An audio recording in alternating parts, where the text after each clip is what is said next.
गुरु वशिष्ठ जी के द्वारा नामकरण संस्कार किए गए। कौशल्या को जो बालक है उसका नाम राम रखा गया। कैकेयी से जो बालक है भरत नाम रखा गया। और सुमित्रा से जो 2 बालक थे उनका नाम लक्ष्मण और शत्रुघ्न रखा गया। अब 4 बालक एक ही आंगन में एक साथ खेलते हैं। इतना आनंद राजा दशरथ को आता है जिसका कोई वर्णन नहीं कर सकता प्यारे।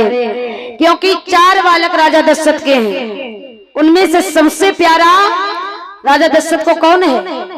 राम।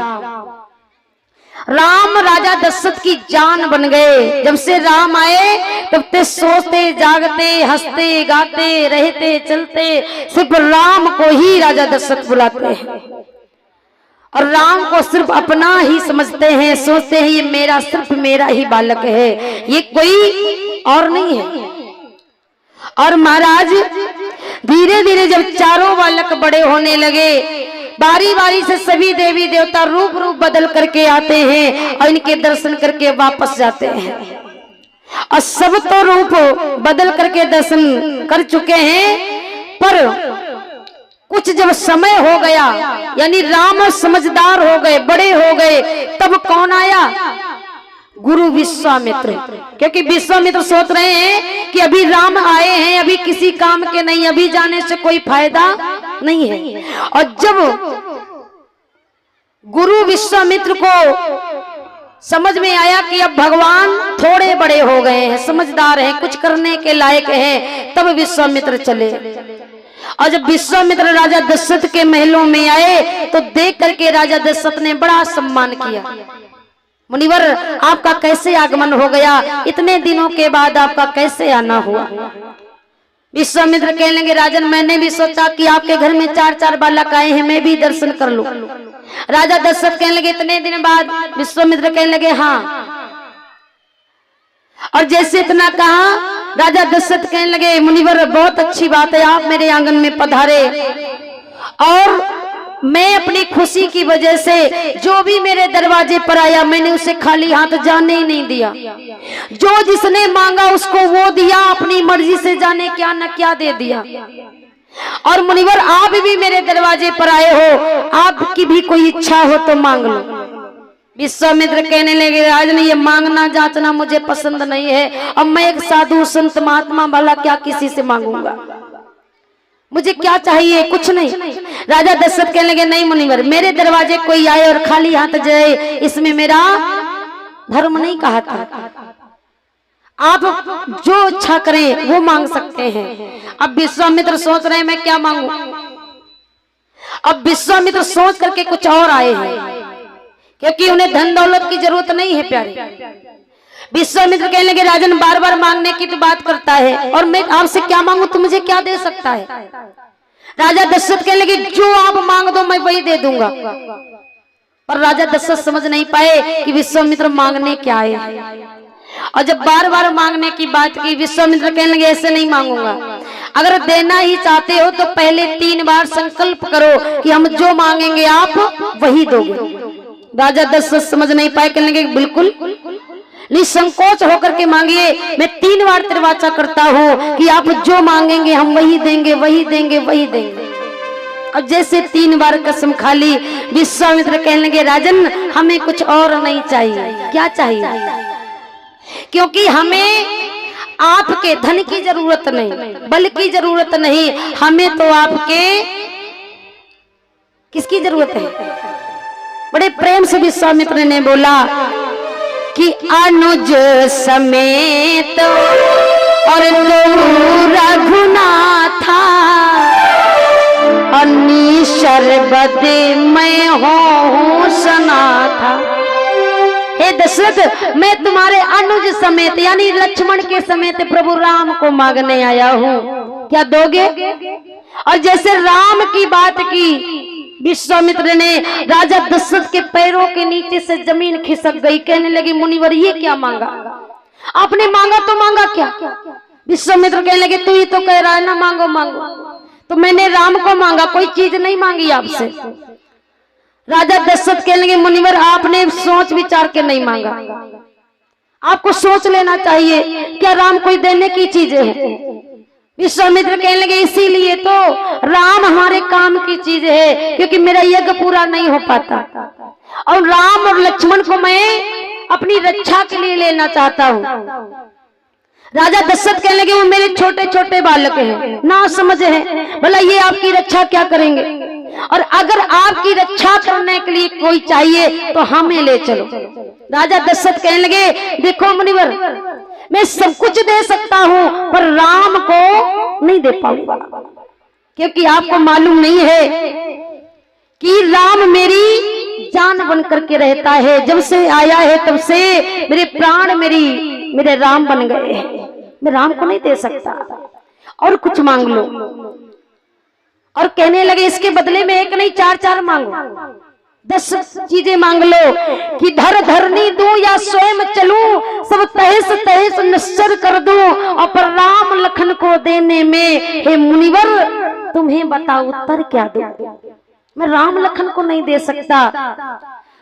विश्वामित्र कहने लगे राजन तू किस चक्कर में खोया रहता है, जिस राम को तू अपना बालक समझ रहा है ना, वो राम सिर्फ तेरा बालक नहीं है, वो सारे संसार का रखवाला है। तू क्यों ऐसा सोचता है कि राम सिर्फ तेरा लड़का है? नहीं। राजा दशरथ कहने लगे मुनिवर चाहे जितनी बातें बनाओ पर राम को मैं नहीं दे पाऊंगा, क्योंकि तुम्हें मालूम नहीं है कि सब सुते प्रिय मोहे और प्राण की नाही, पर राम देते नहीं बने गुस्सा।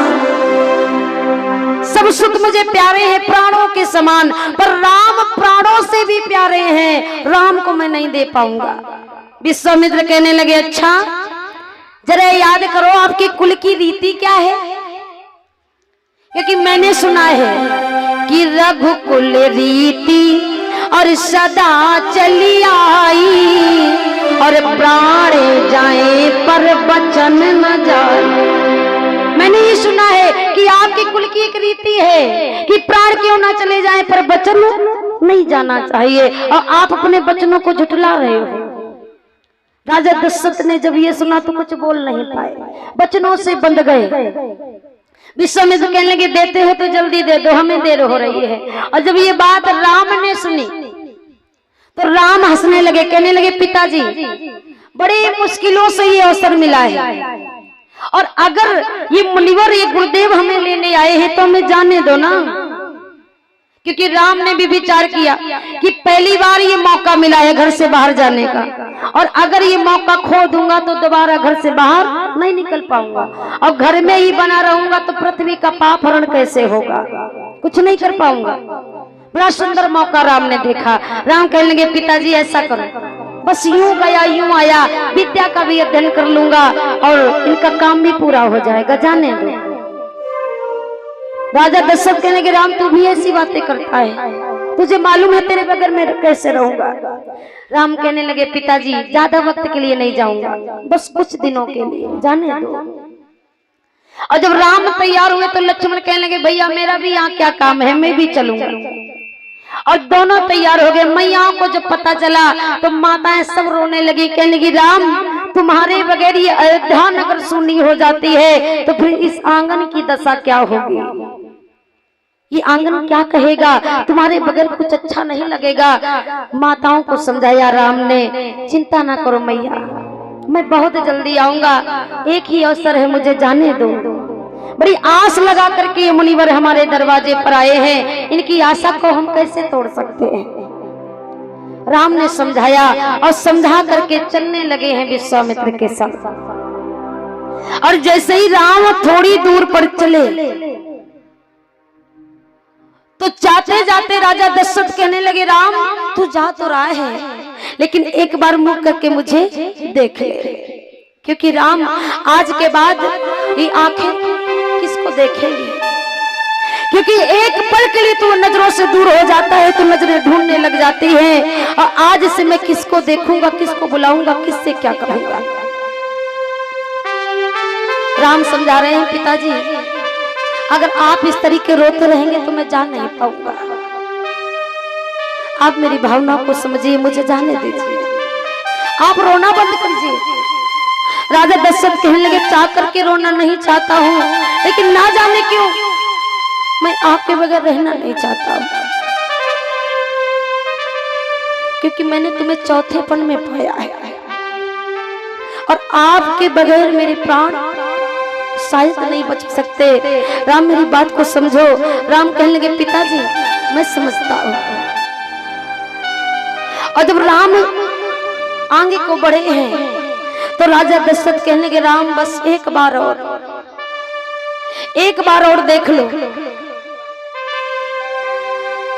कि जरा ठहर जा राम, एक बार और ठहर करके मुझे देख लो कि जरा ठहर जा राम, और तमन्ना यही है और अभी हमने जी भर के देखा नहीं, अभी हमने जी भर के देखा नहीं।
अभी हमने जी भर के देखा नहीं है, अभी हमने जी भर के देखा नहीं।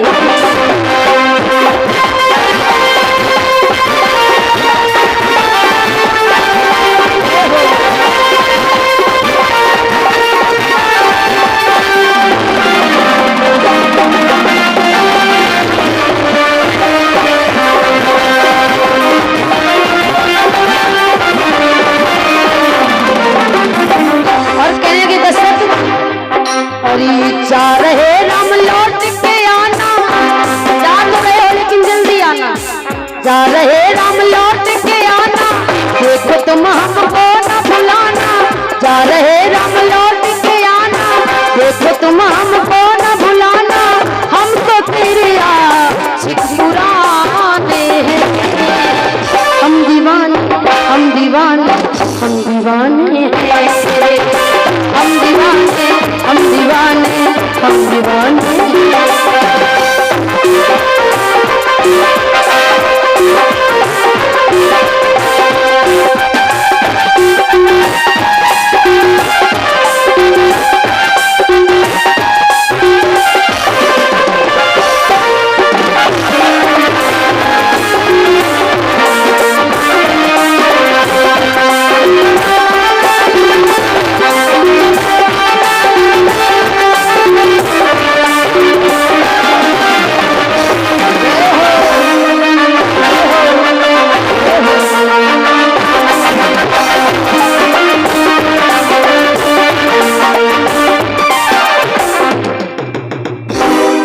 राजा दशरथ ने बड़ा प्रयास किया कि राम ना जा पाए, पर राम सोच रहे थे किसी तरीके जाने को मिल जाए। राम ने सोचा कि अगर मैं यूं ही माया जाल में पड़ा रहूंगा तो जा नहीं पाऊंगा। राम ने अपने चेहरे को घुमाया और आंखों को बंद किया और राम विश्वामित्र के साथ में आगे बढ़ गए। अब महाराज जैसे ही राम लक्ष्मण विश्वामित्र थोड़ा आगे बढ़े तो आज जिस गली से गुजर रहे हैं, आश्रम की तरफ जा रहे हैं, वहां पर जितने भी राक्षस रहते हैं, जितने भी जैसे भी महाराज कि चले जाते मुनि दीन दिखाई और सुनी ताड़ी का क्रोध भर आई, तारका जैसी राक्षसियां जब सुन पाई हैं कि यहाँ से भगवान गुजर रहे हैं तो सब दौड़ करके आने लगे। और जैसे ही आई हैं तो विश्वामित्र ने सलाह किया, राम देखो ये इनकी वजह से मेरा कभी यज्ञ पूरा नहीं होता, इनका क्या करें? राम कहने लगे, गुरुदेव हम क्या करें? विश्वामित्र कहने लगे, इनका उद्धार कर दो। और जैसे ये बात कही तो उसी समय राम ने एक फूल सा बाण लिया कि ये कही बाण और प्राण हर लीना और दीन जान सोई निज पद दीना। यानी एक बाण मारा, प्राणों को हर लिया, दीन जान करके, छोटा समझ करके ऊंचा पद दे दिया, उद्धार कर दिया। जब आश्रम में पहुंचे विश्वामित्र कहने लगे, राम देखो अभी तो सब ठीक है, कल जब सवेरा होगा तो हम यज्ञ करेंगे और आपको यज्ञ की रखवाली करना है। राम कहने लगे, ठीक है गुरुदेव। शाम हो गई, प्रेम के साथ में संध्या वंदन करके राम सोए हैं, गुरु की सेवा की है। और जब सो करके सुबह उठे तो पहले गुरु के दर्शन प्रणाम किया। इसके बाद में राम कहने लगे, गुरुदेव अब आप अपना यज्ञ पूरा करिए और हम यज्ञ की रखवाली करेंगे। आज आपके यज्ञ में कोई विघ्न नहीं डालेगा। विश्वामित्र कहने लगे, राम बस यही चाहता हूं। और विश्वामित्र ने हमारा यज्ञ करना प्रारंभ कर दिया। जैसे ही यज्ञ करना शुरू किया तो जो डेली राक्षस आते थे विघ्न डालने, वो फिर आने लगे, क्योंकि उन्हें क्या पता कि आज कौन आया है। सब फिर आ करके विघ्न डालने लगे। विश्वामित्र कहने लगे, राम देखो बस इनकी वजह से मेरा यज्ञ पूरा नहीं हो पाता। राम कहने लगे, कोई बात नहीं गुरुदेव। और उसी समय राम ने सुबाहु मारीच जैसे राक्षसों को उद्धार करना चाहा। एक बाण लिया जो सुबाहु के मारा, सुबाहु का उद्धार कर दिया भगवान राम ने। और जब बाण लेकर के मारीच के मारना चाहे तो राम का हाथ रुक गया। क्यों रुका? क्योंकि राम के दिमाग में एक बात आई कि गर मारीच और हियन मर गई है तो को सोने का मृग बन गई है। अगर ये मारीच यहीं पर मर जाएगा तो मेरी कहानी में आगे सोने का मृग कौन बनेगा? यानी अभी तो मेरी कहानी में इसका किरदार बाकी है, ये मरने के योग नहीं है, क्योंकि अगर ये मर जाएगा तो कहानी यहीं पर खत्म हो जाएगी। तो राम ने मारा नहीं मारीच को, सिर्फ फूल सा बाण लिया और जब वो बाण मारा तो 7 योजन दूर जाकर के मारीच गिरा पर मरा नहीं। और ऐसा जब भगवान ने किया तब विश्वामित्र का यज्ञ पूरा हुआ। जब यज्ञ संपूर्ण हुआ, बड़े प्रेम के साथ में राम वहीं आश्रम पर रहने लगे और विद्या का अध्ययन करने लगे विश्वामित्र के द्वारा। धीरे धीरे तब तक राम और बड़े हुए महाराज। अब इधर क्या हुआ कि जनकपुरी में राजा जनक के राज्य में बहुत दिन हो गए, बहुत वर्षें व्यतीत हो गई, जल नहीं बरसा। और जब बारिश नहीं हुई तो सूखा पड़ गया। और जब सूखा पड़ा तो प्रजा दुखी हो गई। दुखी होकर के राजा जनक से प्रार्थना करने लगी, राजन क्या किया जाए? अब तो ऐसा लग रहा है कि अगर जल नहीं मिलेगा तो ये प्राणी भी मर जाएंगे। राजा जनक कहने लगे, इसमें मैं क्या कर सकता हूँ? अगर मेरे लायक कोई सुविधा हो तो बताओ, क्योंकि मैं स्वयं अपनी प्रजा को दुखी नहीं देखना चाहता। और जब बहुत प्रयास किया गया तो महाराज सुनने में एक बात आई, क्या कि अगर राजा जनक और सुनैना मैया मिल करके हल को चलाएं तो शायद बारिश हो जाए। और जब ये सुनने में आया तो राजा जनक ने विचार बनाया कि अगर ऐसा करने में बारिश हो जाती है, मेरी प्रजा खुश हो जाएगी, तो हमें करने में क्या जाता है? अब मैं अपनी प्रजा के लिए क्या नहीं कर सकता, कुछ भी करने को तैयार हूं। तो राजा जनक और सुनैना मैया ने मिल करके हल को चलाना चाहा। और जैसे ही पहली हराई भरी है तो महाराज क्या हुआ कि जनक की एक हरैया में और हरैया में अरे सीता मैया निकली मलैया, सीता मैया निकली मलैया।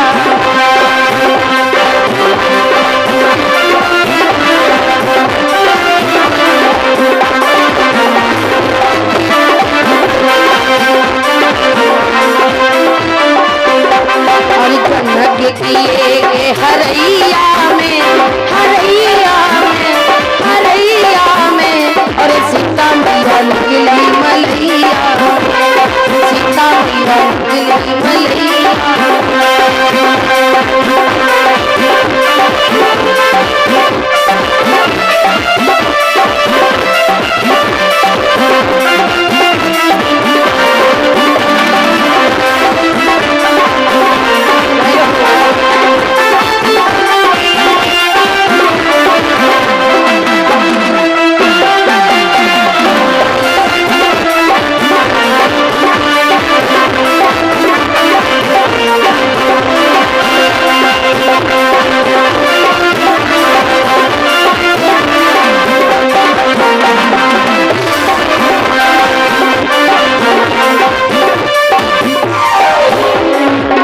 जैसे ही राजा जनक और सुनैना मैया ने मिल करके हल को चलाया तो पहले ही हराई जाकर के एक मटकी में अटक गई महाराज।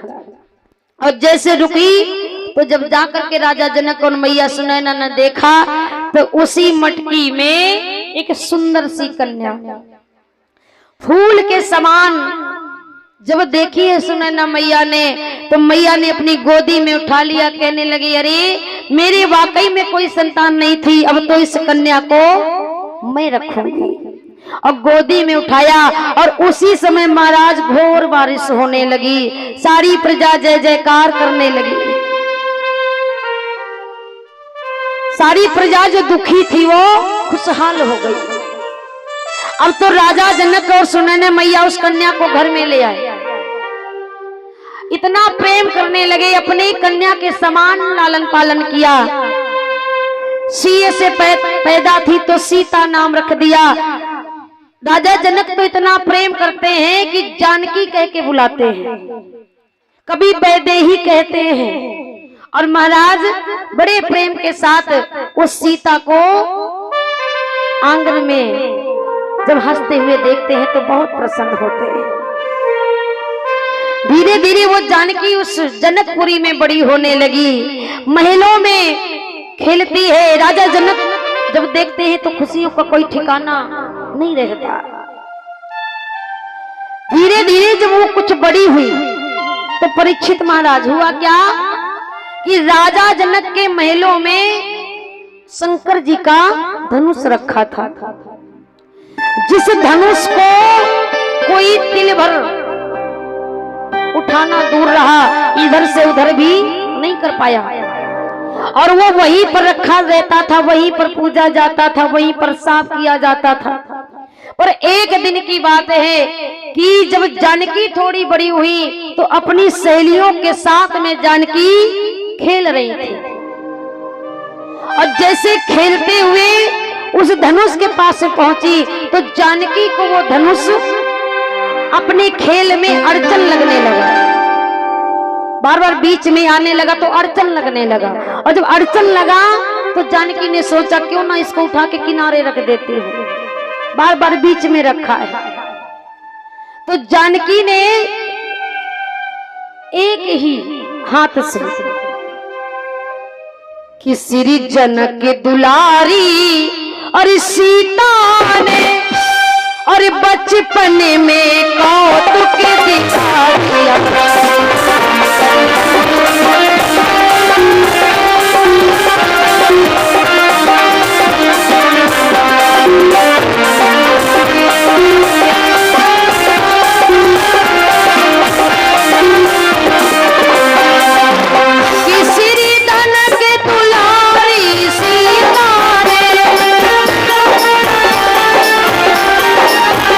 बचपन में कौतुक दिखा दिया।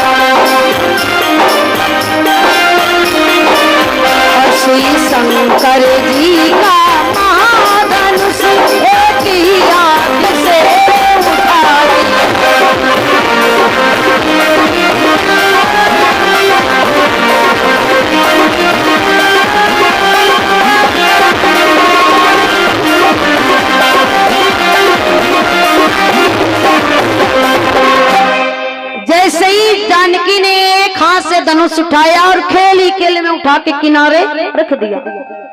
और ये दृश्य देखा जब राजा जनक ने, तो देख करके हैरान रह गए, सोचने लगे मतलब मेरी जो कन्या जानकी है ये कोई साधारण नहीं है, जो इस धनुष को बड़े बड़े वीर योद्धा तिल भर हिला नहीं पाए, उस धनुष को मेरी सीता ने खेल ही खेल में इधर से उठा करके उधर रख दिया।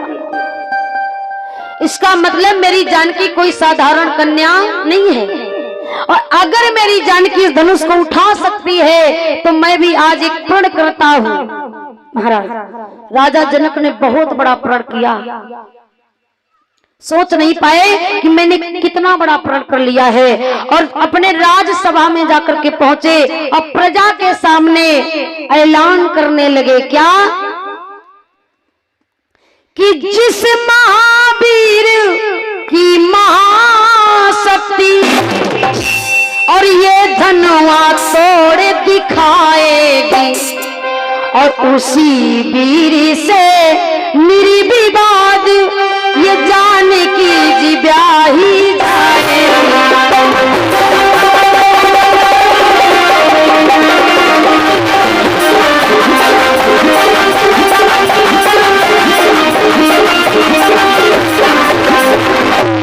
राजा जनक ने उसी समय एक ऐलान किया कि अगर मेरी बेटी धनुष उठा सकती है तो मैं प्रण करता हूं कि जो भी वीर इस धनुष को तोड़ देगा उसके साथ में निर्विवाद, यानी कोई विवाद नहीं करूंगा, चाहे वो छोटा हो या बड़ा हो या बलवान हो या जैसा भी हो, मैं इसके साथ में अपनी जानकी का ब्याह कर दूंगा।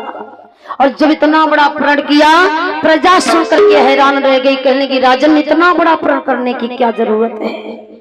राजा जनक कहने लगे नहीं, मेरी जानकी इसी की योग्य है, और अब मैं अपनी बेटी जानकी का विवाह नहीं स्वयंवर करूंगा, क्योंकि विवाह करूंगा तो शायद वीर योद्धा बड़े बड़े दूर दूर के आ ना पाए, तो महाराज मैं विवाह नहीं स्वयंवर रचाऊंगा और निमंत्रण नहीं घोषणा करूंगा, क्योंकि महाराज निमंत्रण तो जा जाके दिया जाता है, पर राजा जनक ने घोषणा कर दी। कहा? कोने कोने में, कोई जगह नहीं छोड़ी, घोषणा करवा दी कि जो भी वीर योद्धा इस धनुष की प्रतीक्षा को चढ़ा देगा उसके साथ में मैं अपनी जानकी का विवाह तय कर दूंगा। और महाराज ये घोषणा जब कोने कोने में पहुंची, 5 वर्ष की जानकी है और 5 वर्ष की उम्र में राजा जनक ने स्वयंवर तैयार कर दिया, स्वयंवर की तैयारियां प्रारंभ कर दी, क्योंकि सोच रहे ज्यादा वक्त नहीं लगाऊंगा। और जब स्वयंवर की तैयारियां प्रारंभ हो गई तो ये बात कोने कोने में फैल गई। और महाराज कौन नहीं चाहेगा कि हमें जानकी मिल जाए। जिनके पास बल था वो भी तैयार हैं, और जिनके पास नहीं वो भी तैयार, सोच रहे हैं शायद धोखे ही में टूट जाए तो जानकी हमें मिल जाएगी। तो महाराज वीर योद्धा बड़े बड़े दूर दूर के, स्वयंवर का जब ज्यादा समय नहीं बचा तो ये स्वयंवर की बात सुन करके विश्वामित्र भी तैयार होने लगे, क्योंकि स्वयंवर में बुलाया गया है। और जब विश्वामित्र तैयार होने लगे तो राम कहने लगे गुरुदेव क्या हमें नहीं ले चलोगे? विश्वामित्र कहने लगे क्यों नहीं, आप मेरे साथ रहते हो तो आप भी चलो। राम लक्ष्मण भी तैयार हुए, और जब राम लक्ष्मण विश्वामित्र स्वयंवर की बात सुन करके जनकपुरी के लिए चले हैं तो परीक्षित महाराज रास्ते में जा रहे हैं। जिस दिन राम लक्ष्मण चले हैं कि चले हैं रघुराई, जा करके राम लक्ष्मण और विश्वामित्र जब जनकपुरी की तरफ आगे कदम बढ़ाए तो जनकपुरी से पहले एक आश्रम मिला। परीक्षित महाराज जनकपुरी से पहले एक आश्रम मिला है। किसका आश्रम मिला है? क्यों महाराज? ऐसा आश्रम है जहां पर कोई जीव जंतु नहीं दिखाई दे रहे हैं कि आश्रम में एक और दीखे मृग माही, खग मृग जीव जंतु ताहना। ऐसा आश्रम दिख रहा है और वहां पर कोई जब दिखा नहीं तो क्या कि एक पत्थर की शिला पड़ी है। और जब पत्थर की शिला देखी तो विश्वामित्र कहने लगे राम ऐसा करो, अपनी चरण रज इनके ऊपर डालो और आगे बढ़ो। राम कहने लगे गुरुदेव क्या हमें ये बताओगे ये कौन है? विश्वामित्र कहने लगे राम अगर ये बताऊंगा तो देर बहुत हो जाएगी। क्यों? क्योंकि बड़ी पुरानी कथा है। राम कहने लगे महाराज जी हैं कौन, इतना तो बताओगे। और जब इतना कहा तो समझाने लगे विश्वामित्र राम ये कोई और नहीं है, गौतम की नारी अहिल्या है। राम कहने लगे फिर पत्थर की क्यों हुई? विश्वामित्र कहने लगे ये पत्थर की क्यों बनी? क्योंकि इन्हें गौतम ही ऋषि का श्राप लगा है और ये आपका इंतजार कर रही है। अब महाराज बात सही है, बहुत दिनों से ये राम के आने का इंतजार कर रही हैं और जब जान पाई कि राम आने वाले हैं तो इतनी प्रसन्न है अहिल्या, सोच रही आज मेरे जीवन का उद्धार हो जाएगा। क्योंकि जाने कितने दिनों के बाद और गली से आज राम निकले, कि जाने कितने दिनों के बाद गली से आज राम निकले, और गली से आज राम निकले। जाने कितने दिनों के बाद गली से आज राम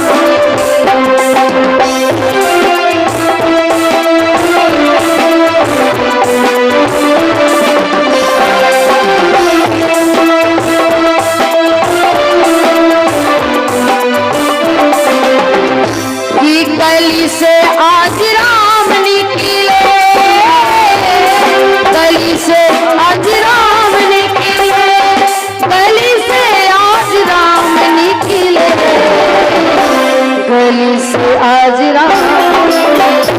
जाने कितने दिनों के बाद गली से आज राम निकले, जाने कितने दिनों के बाद गली से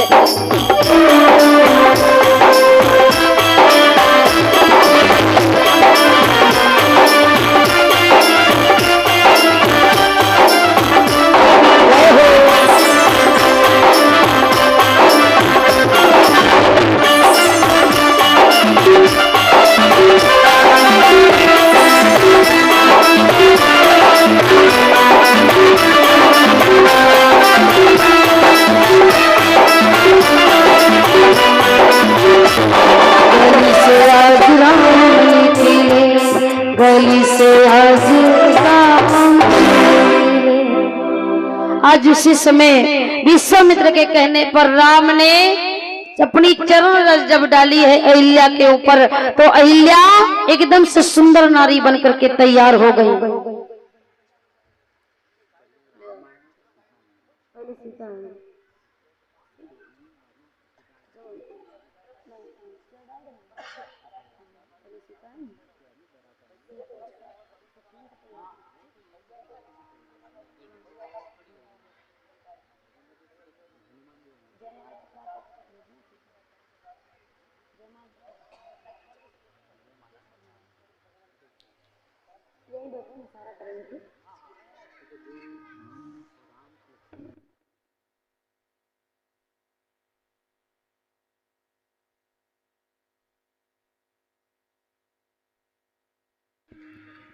बताएंगे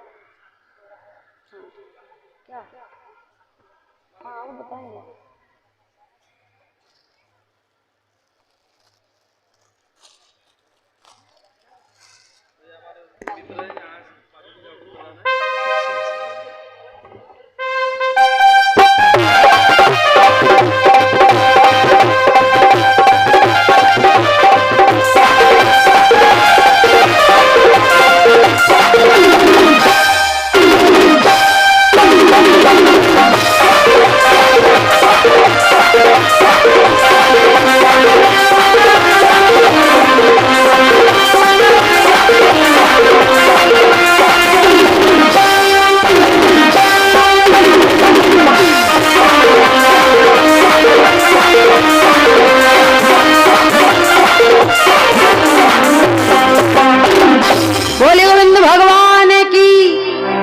बोली राधे सरकार की। हेलो हेलो, बोली राधे सरकार की। हल्का सा टेबल इको। बोली गोविंद भगवान की। तो महाराज आज उसी समय राम लक्ष्मण विश्वामित्र ने राम के द्वारा अहिल्या का तारण हुआ, और जब अहिल्या को तार दिया तो विश्वामित्र कहने लगे राम अब आगे बढ़ो, क्योंकि समय ज्यादा नहीं है, क्योंकि स्वयंवर का सिर्फ एक दिन शेष बाकी रह गया। तो राम लक्ष्मण को लेकर के विश्वामित्र सीधे कहां पहुंचे? परीक्षित महाराज राजा जनक के स्वयंवर में नहीं पहुंचे। क्यों? क्योंकि अभी एक रात बाकी है। राम लक्ष्मण को लेकर के विश्वामित्र राजा जनक की फूल बगिया में पहुंचे, जहां पर मैया गिरजा का मंदिर था। और जब किसी लड़की या लड़के का विवाह होता है महाराज, तो एक दिन पहले क्या होता है? गिरजा पूजन। माता मैंने जाती है ना मंदिर में पूजने, तो यही स्थिति जानकी के घर में है। जानकी का विवाह है, कल स्वयंवर है। तो आज सुने ना मैया कहने लगी जानकी जाओ मैया गिरजा की पूजा करके हो। सहेलियों के साथ में जानकी को भेजा, कहा? उसी फूल बाग में जहां पर राम लक्ष्मण और विश्वामित्र ठहरे हैं। इधर संध्या का समय था। विश्वामित्र ने कहा जाओ राम आप थोड़े फूल तोड़ करके मेरे लिए ले आओ संध्या पूजन के लिए। इधर राम लक्ष्मण फूल तोड़ने के लिए पहुंचे, उधर जानकी मैया गिरजा की पूजा करने के लिए मंदिर के पास जब पहुंची है, तो सखियां जो साथ में हैं जानकी के, परीक्षित महाराज जानकी जी सीधी हैं और सखियां भी थोड़ी ठीक हैं, लेकिन एक जो सखी है वो बड़ी चंचल चालाक होशियार। वो पूजा पाठ में मन नहीं लगाया, इधर उधर ताक झाक करने लगी। पूरे फूल बगिया में जब घूमने लगी तो उस लड़की की नजर किस पर पड़ी? राम के ऊपर। और जब राम ने उसको देखा, और जब राम ने उस लड़की को देखा, उस लड़की ने जब राम को देखा महाराज, तो देख करके पागल सी हो गई, बावली हो गई। क्यों? क्योंकि मन में सोचने लगी कि इतने सुंदर तो मैंने कभी और पुरुष देखे ही नहीं। और हमें तो ये लगता है कि दुनिया में कहा गया है कि भगवान का अवतार हो गया, कहीं यही तो नहीं राम। और जब ये अनुमान लगाया तो वो जा करके सखी जानकी से कहने लगी, और ये सखी आज मुझे ऐसा लगता है कि हमारी फुलबगिया में कोई और नहीं कि सुनौरी सजनी, ऐसा मुझे लगता है कि सुनौरी सजनी और राम बगिया में आए सुनौरी सजनी।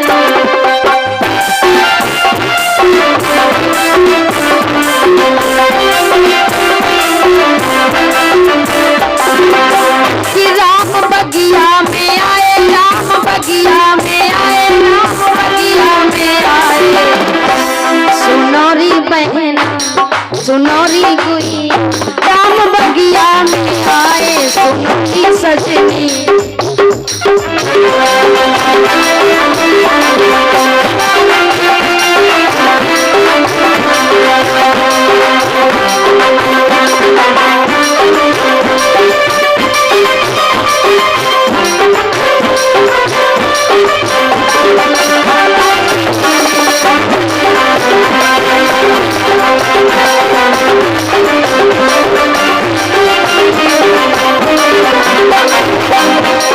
जैसे इतना कहा, अब तो जानकी कहने लगी, और ये बावली मेरी बात सुन, यहाँ राम मेरी फुलबगिया में क्या करेंगे?